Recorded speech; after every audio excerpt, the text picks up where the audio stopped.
Welcome back to the video, guys. In this video I'm going to show you how to make this mixed material artwork.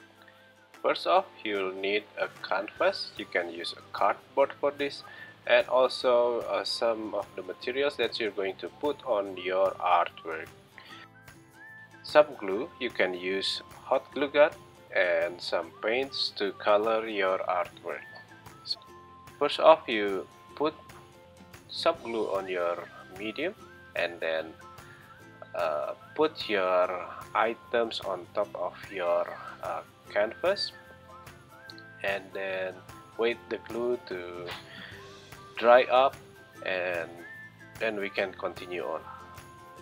You can play with the dimension, height and length, or whatever that your items have the characteristic, and please leave no blank space unless it's quite small or you have some reason why you want to leave that space. After you're done putting all your materials in the canvas, and then you can start coloring.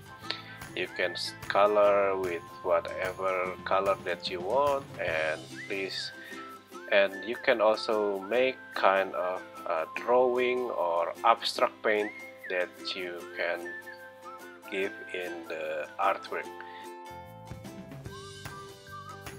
And here we are, the example of the finished artwork.